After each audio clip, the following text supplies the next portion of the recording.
Through a Scottish Prism, the programme that is unapologetically pro-Scottish independence and anti-Westminster rule. Everything we say here is viewed through a Scottish Prism. Brought to you by Barhead Boy. Well, folks, welcome back to Through a Scottish Prism. Been a week since we last spoke. I hope you're all well. Been an exciting week, politically and otherwise.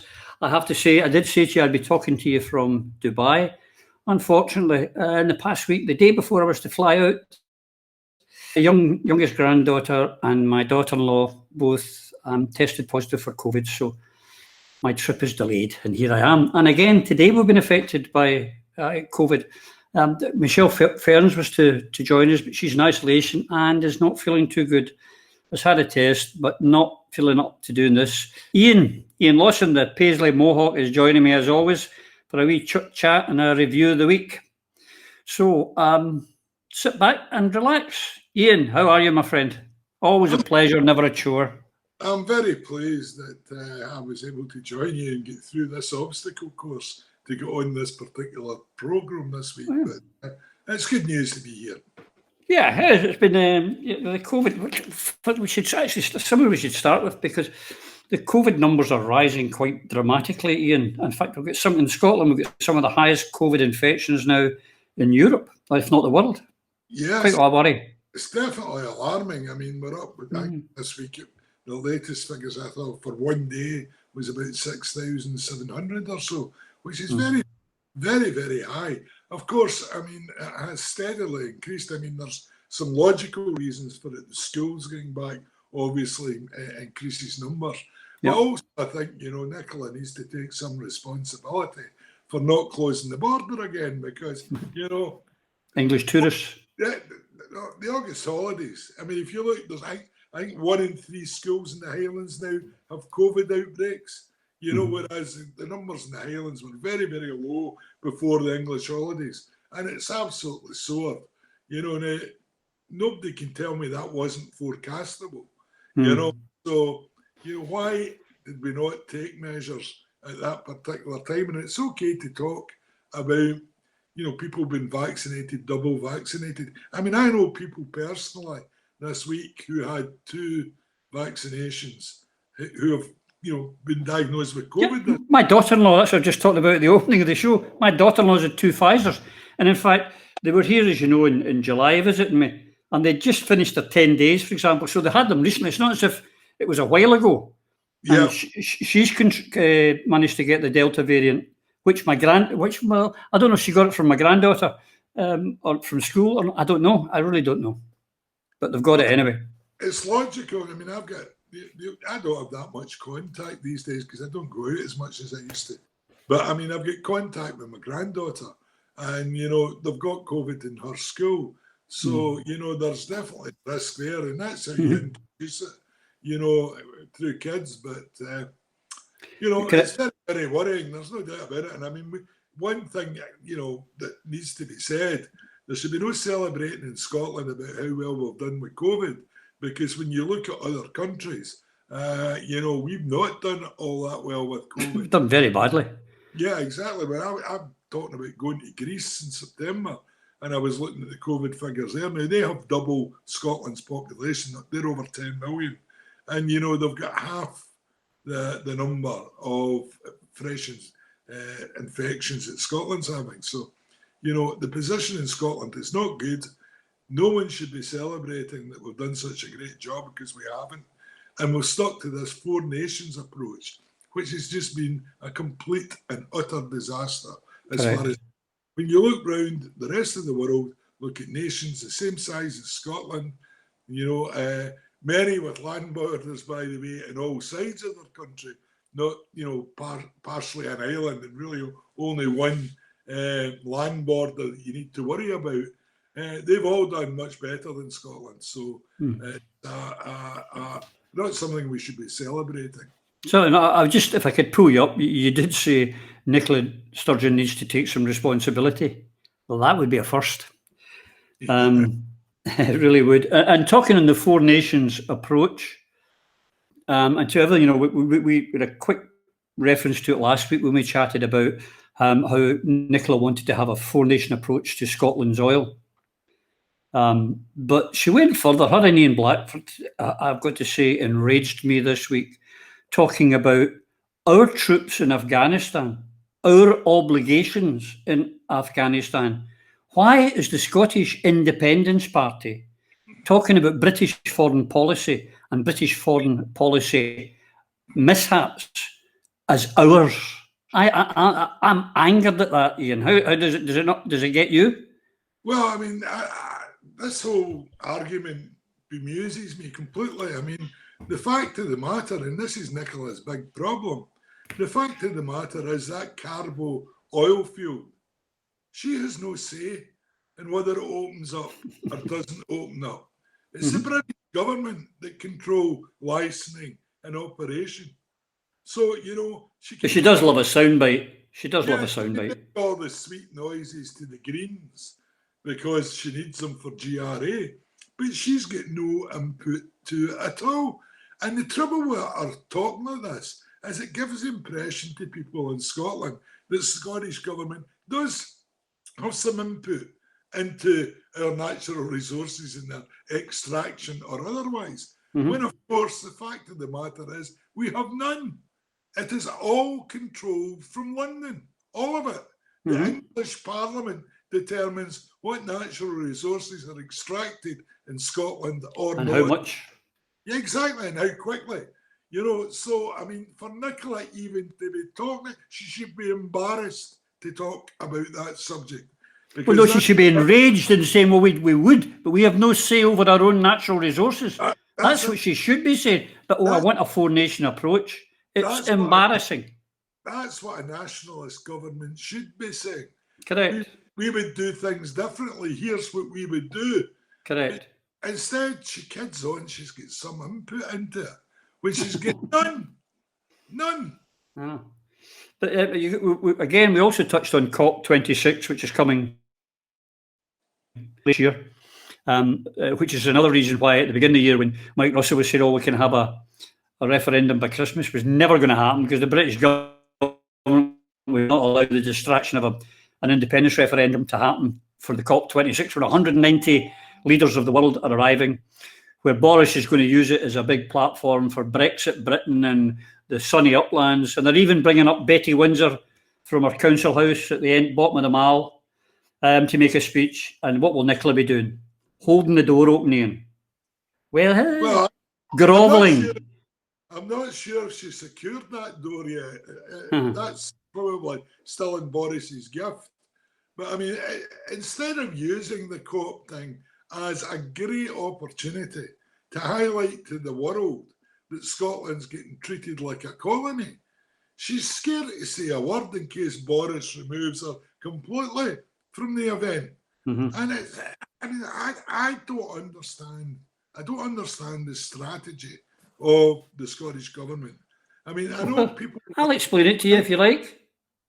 Well, I mean, it's people have known for years that Nicola's so clever. She's got this secret plan, and it's a really big secret. And the first thing you got to say is she's very good at keeping it secret because it's been running for years now, and it's not even a sight of what her great plan is. Her plan is to play the devolution card, to lower expectations in Scotland, to pretend to Scots that she's got a lot more power and a lot more say over what happens in Scotland than she really has. And here we have probably the biggest international conference we've had in many, many years, certainly in Scotland, probably ever, yeah. And we don't even know if the First Minister of Scotland is going to have any role in the conference. That's how good the devolutionary, softly approach has been. She's still running about having to beg to get a spot. Just a few months to go. It's really, really, really quite pathetic. But to get back to what you were saying about it should be getting used as a platform, but we know recently that Nicola's released her stormtroopers to attack Now Scotland and all under one banner. Not content with attacking the other independence parties, she's now going after the Yes movement because she wants to own it all, control it all. Whereas, in my opinion, what should be happening is there should be emboldening Now Scotland all under one banner, ALABA, ISP, every person, no, every yes, and say they're going to decorate Glasgow with Union Jacks for this COP26. We need to have a counter demonstration. We need to tell the world our natural resources have been stolen, that we're trying to be green and environmental, but the English government are not. They're too busy making money and profit before environment. And we should have thousands and thousands and tens of thousands on the streets using it as a platform for the independence movement. Instead, she's being subservient and Four Nations and come in, Boris, come in, Betty. I'm ashamed and angry, Iain. Oh, I can understand that. I mean, I agree with you completely. This is a fantastic opportunity. And if we had a confident nationalist government, a capable one, there's no doubt they would be doing all the things you're suggesting there, because that's a sensible course to take independence forward. But the problem is, Nicola's more interested in, looking good on the fringes of the Green movement than she is in, being centre stage driving independence forward. And she should be saying to Boris, I want this slot and I want to be able to say this at the conference you're holding in my country. And if you don't, then I'm publicly going to embarrass you by ensuring there's a huge demonstration and I spell out to the rest of the world that our resources are being stolen. We want to be green, as you say, Roddy, but we can't be because we lack the powers to do it. And London is making sure we can. What an enormous story that would be across the world. Exactly. At that COP conference. It would be enormous at the front page of every paper across the world. And London would be behind the eight ball trying to explain it away. Instead of in this toy town politics that Nicola's happy with. Student politics. Absolutely. Alex Salmon was exactly right. Absolutely. I was going to mention it. But go back to you were saying, I don't know what the strategy is. Well, the strategy is, it goes back to Nicola's, the strategy of the Scottish Government is Nicola's pronouns, which are I and me. That's her pronouns. It's all about her getting a stage, her getting a platform, her being said, getting it to hell with the reality or the politique or moving this towards independence. But when she sent out her letter, you talked about the student politics, when she sent out for this, consultative vote you've got? In other words, if it's like the GRA consultation and the public, this time the members of the SNP don't give her the result she likes, well, she'll just bin it because it's a fait accompli. And for all you SNP people who listen to this, and I know you do, and watch, your vote doesn't matter because the decision's been made. But when she put that letter out, it was all about, I need your vote to do this. Give it to me and I will do this and I will make this happen. And it will allow me to help with it. It'll help with me to bring us independence. Me and I, never us and we. Always me. That's the problem. And they've got the audacity to say that Alex Salmon was all about himself. Never has there been anyone more me than Miss Sturgeon. Yeah, it's pretty obvious. And I mean, she's really no case, to put against people that say that about her, because the whole thing's been based around this cult-like figure, who must not be criticised. And anyone who even remotely questions what she's doing or the results of her performance come under immediate fire. No one actually debates what's being said. It's an attack on Nicola, and therefore it's a betrayal. Well, I'm sorry, but I'm in favour of independence. I'm not in favour or blindly following anyone, whether it be Alex Salmon, Nicola Sturgeon, or whoever. My determination is made, does this advance the cause of independence? Yes or no? If it's yes, then I'll support it. If it's no, then I'm opposed to it. Simple life, Yeah, but that's the other thing. You're talking to go back to the me. She's done the exact same with COVID. It's all been about her and centre stage, not her previous health secretary Jean Freeman, a very able woman who could have carried it, but was not allowed to because it had to be about me, Nicola. I wonder now with Humza, maybe if it's a blessing in disguise, he's not allowed to go because he's he's a bit of a disaster as well. So I don't know, but it's all about her. And that is really the problem. Now, I noticed in her latest, now she's come back because the cases in COVID have risen. She had another back on the Nicola show for to talk to the nation about it. How many ever watch it now? But there was complaints because they had invited the Scottish SNP Independence Party government invited the ultra uber British right wing GB News to attend, who snubbed them by not turning up. Now, to this day, not you, Iain, not me, none of the pro independence media have ever been invited or are ever likely to be invited to these. But they're inviting GB News, Farage, Neil, but we're the bad guys, the people that want independence. You need to explain that one to me, Iain, because I don't get it. Well, I don't get it either. And I mean, it's just part of the whole problem that Nicola, plays by the British rules. She's a Westminster stoolie. It's as simple as that. And she's quite happy to invite the most right-wing, the most reactionary media. The Telegraph, the Mail, the GB News. Jesus. Well, ignoring anyone that, is on the independent side, but not beholden to Nicola. That's the criteria that's in use, and it's it's counterproductive. She doesn't even invite a wee sycophantic wee ginger duck who would write up a blessed Nicola story to these conferences so that he can get the message out to the wing of the SNP that still read his blogs. She doesn't even invite him. That might be a budgetary concern because he likes a fee, as far as I'm told. There is that. So, now we've done that. But the other things are happening just now, Iain. The UK, poverty is rising. The poverty gap's rising. People are going to suffer in the next days because they say we've got to pay back the debt, start paying back the debt. Now, I'll talk about that in a second. But if ever there was a wrong timing, it's this.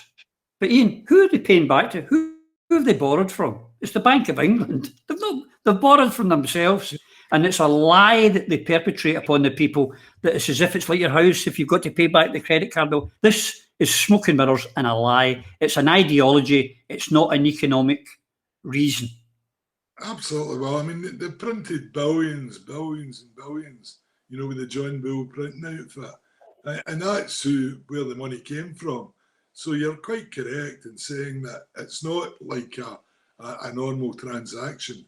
You're paying back to the Bank of England if it happens. But what sickens me about this, and I've asked myself this question so many times in recent times, what happened to the SNP of old? What happened to the key issues that used to be the driving force of that party? Yes, of course it was independence, but it was also fighting poverty.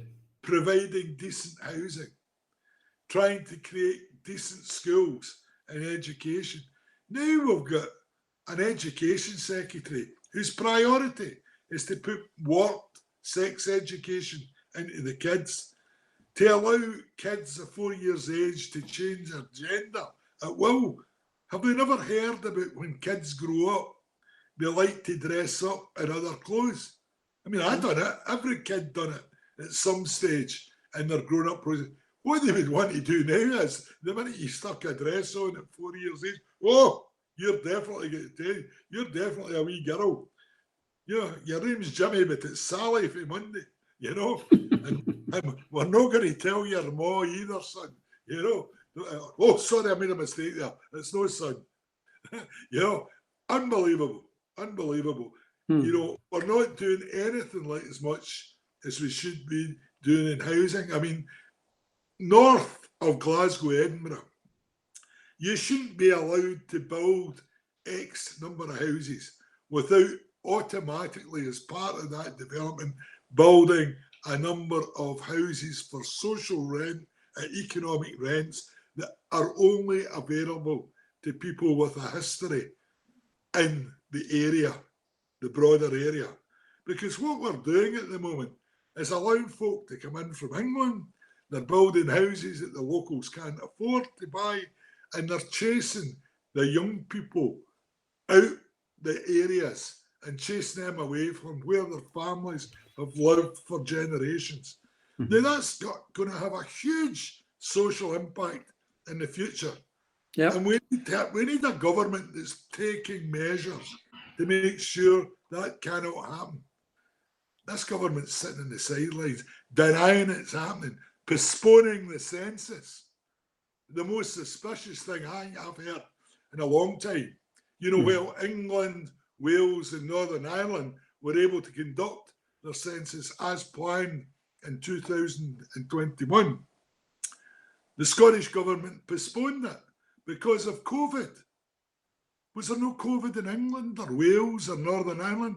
Where are the risks in conducting a census in terms of COVID? I mean, an envelope comes in, you open it up, you fill in the questions, you put it back in the envelope and you post it back. They can sit in a postal sack for 4 or 5 days. There's no COVID risk whatsoever. And, you know, the information could be there. But let me tell you what the problem was. They didn't want the information about the numbers of incomers coming into Scotland in the last 10 years being published before the May elections. Yeah. Because that would have given Nicola a massive problem. And the Union, by the way, a massive problem. So it was avoided by making Scotland the exception. And the worst, most pathetic excuse of COVID being used as the reasoning. You know, it just makes no sense. If England can do it, Wales can do it, Northern Ireland, there's absolutely no reason why it couldn't have been conducted in Scotland at the same time. Correct. Well, I mean, well, she didn't go for the Four Nations on this occasion. Why? Because it didn't suit me, her. It's just terrible. Other things coming up. There's the Saturday. There's the Paisley Peace March this weekend. Something that dear to my heart. I'm very much a unilateralist. Weapons of mass destruction should just go. I don't believe in it. But it seems that some of the faithful of the SNP think that unless you're a member of the SNP and you believe in GRA reform and the ability for men to self-identify as women, then you shouldn't be allowed to demonstrate against weapons of mass destruction. You saw the what was said and what Graham Campbell and other SNP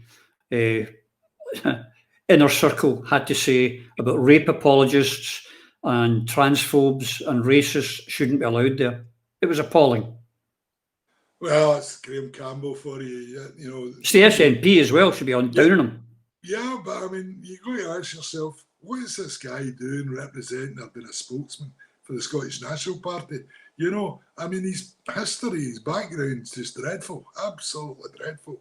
There's more holes in it than a moth-eaten curtain, you know. And I mean, the logic of nuclear weapons in Scotland are quite clear. Even if you actually thought that nuclear weapons were in some way a deterrent, there would be absolutely no logic in an independent nation of 5 million people, you know, apart from the fact it wouldn't be affordable.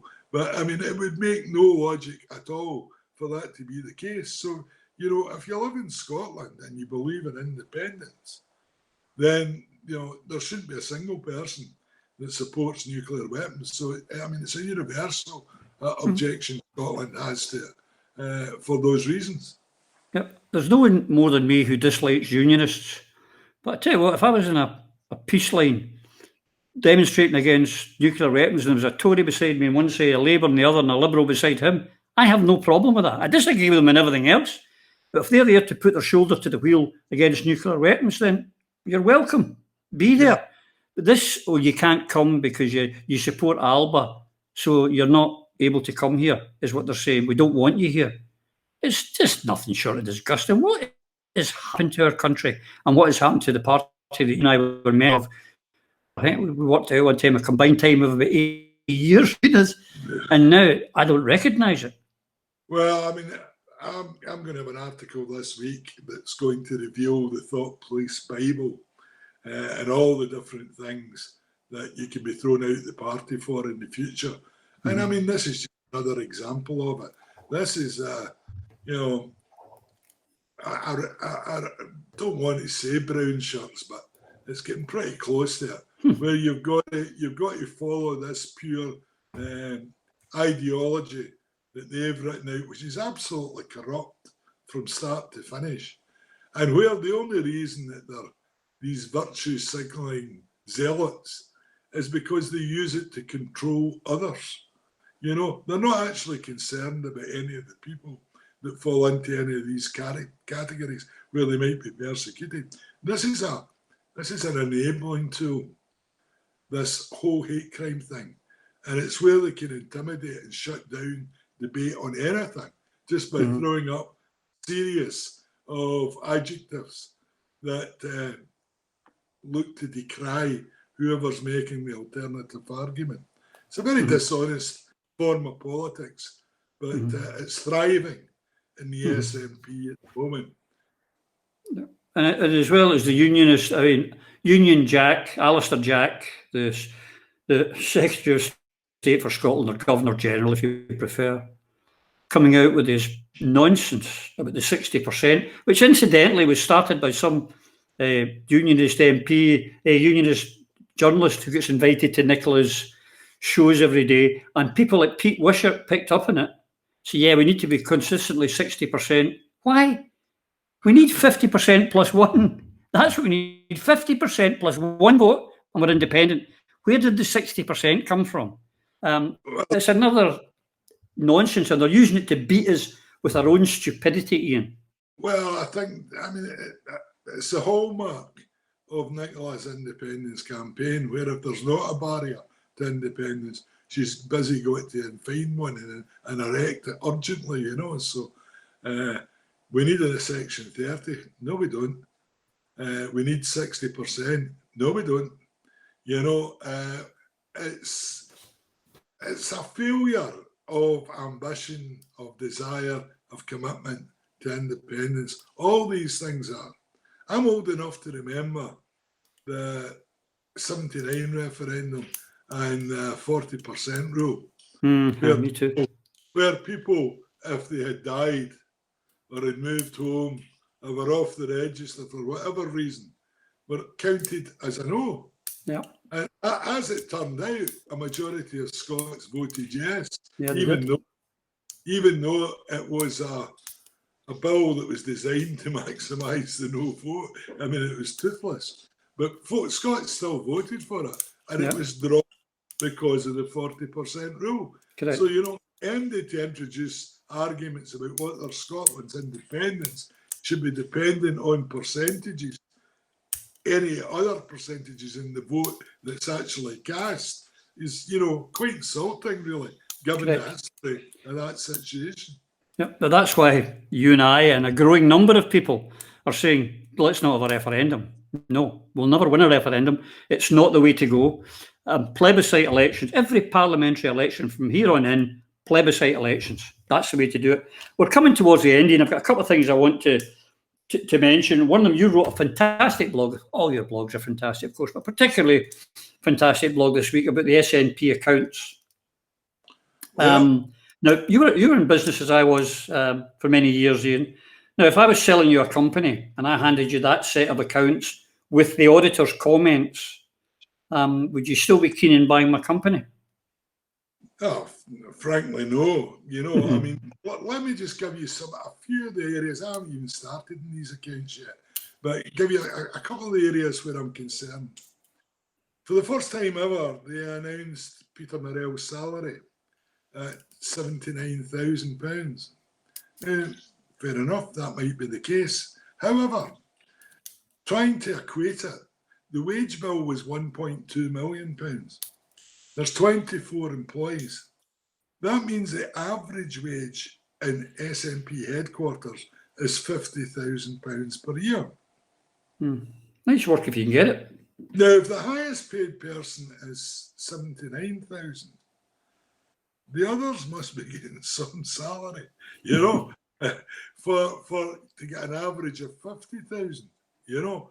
So I've got a problem with that. I'm saying, wait a minute, is this disclosure the full truth? Because you see, What they said was his salary was 79. It wasn't a full disclosure. It didn't talk about bonuses. Mm-hmm. It didn't talk about performance enhancement that may be part of the contract that might take it way, way above where it was. So, I mean, I've got questions to ask about that, and I hope that SNP members who will be able to ask these questions at their conference in November make the most of that particular opportunity. The other thing is the refurbishment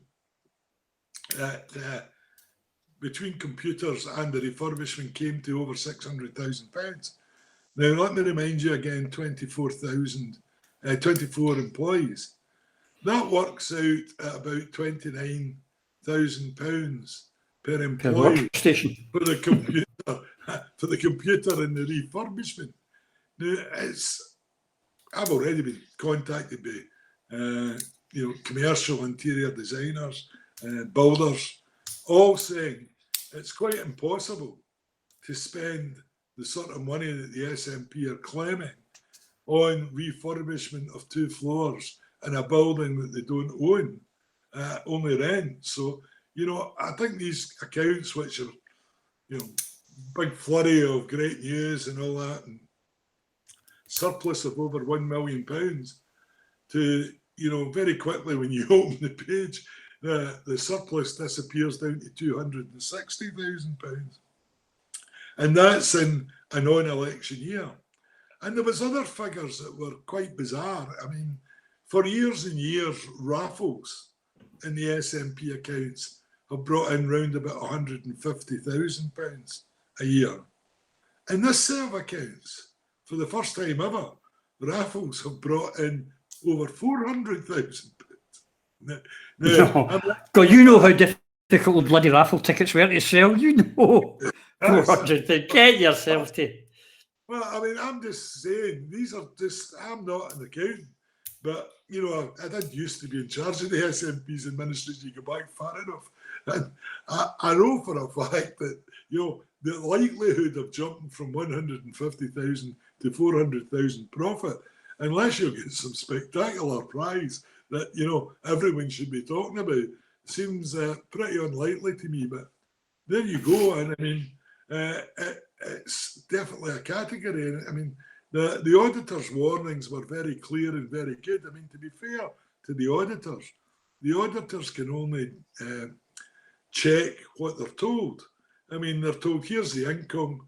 They're not told if any of the incomes get restrictions, or they're not necessarily told of whether any of that income's got restrictions on it. And there's the expenditure, and there's what we're saying the expenditure was on. Now, unfortunately, those types of accounts, without sight of the invoices that relate to it, it's difficult for MD like myself or MD outside the party to speak with any authority. But there's certainly some warning signs in there that more information is certainly required, and members should be asking for that more information. Yeah, but of course they're now fixed it up so that actually Peter will be asking the questions, because we know they're going to fiddle about with the audit committee, so that no awkward questions will be asked. It's a disgrace. It's really shocking.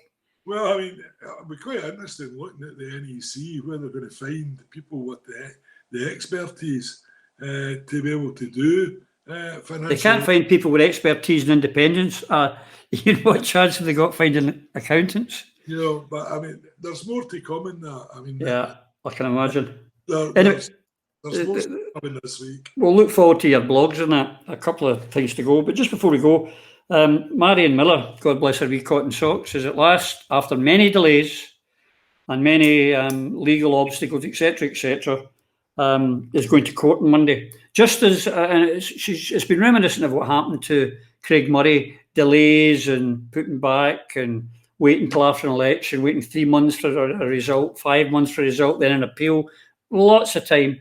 And the same with Alec. Alec waited how long? A year and a half before he could clear his name in court. And then there was the inquiry, which was a year after that. But lo and behold, I'm sure it's just a coincidence. We were talking last week about Nicola Sturgeon's sister was arrested and charged with some incident that happened at a house. But I hear the charges have been dropped within a matter of days. No case to answer, all over, done, dusted. Am I just a cynic? No, I mean, obviously the police make the decision about charging, but whether it goes to court or not is a decision. Crown Office. Crown Office, you know. So yeah, exactly. It's not a big stretch to think, oh no, again, you know. It's another never done. Making a laughing stock of our legal system. One of the things that we used to all have great pride in. It's now, I'm disgusted with it. I'm ashamed of it. But anyway, Iain, my friend. We've once again come to the end of our time, which is, we never have enough. I want to thank you for your time. Oh, well, and you're off on holiday now. No, well, I've got a warning for you. What? I mean, you're up for election on the national executive of the Alba Party, so you've got to behave yourself and be highly disciplined in the period between now and conference, because I want to see you elected, you know. I like to speak to people with power.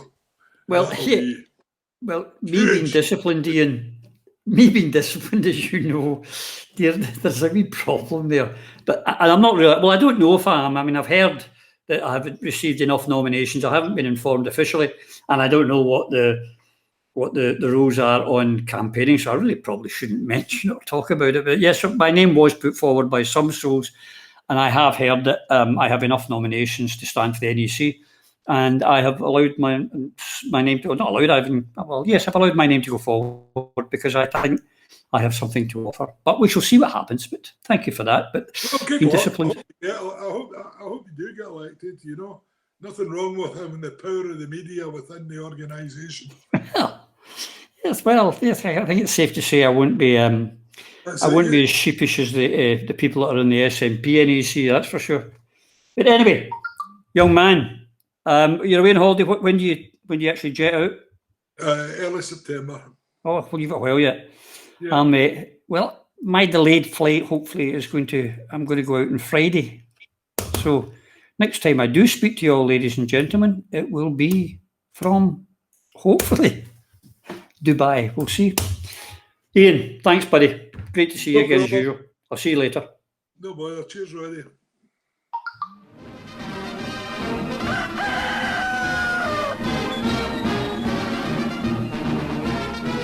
Things stand, Scotland faces the prospect of being taken out of the EU against our will. I regard that as democratically unacceptable.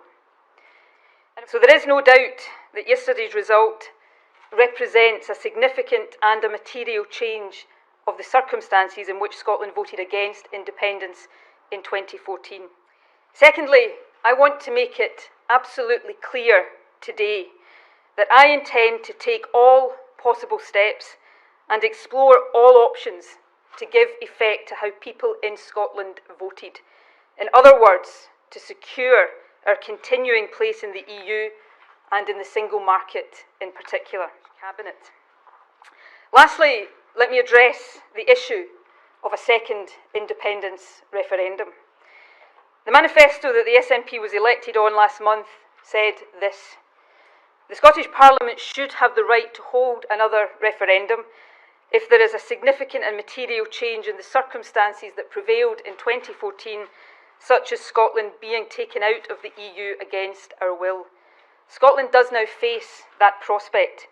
It is a significant and material change in circumstances, and it is therefore a statement of the obvious that the option of a second referendum must be on the table, and it is on the table.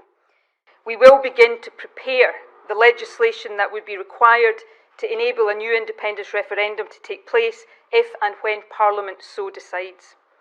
They will want me to be straight and honest with them. Now is the time for me as First Minister to do everything I can to bring people together in common cause and to seek to lead our country forward as one. And we said clearly that we do not want to leave the European Union. I am determined that we will do what it takes to make sure that these aspirations are realised.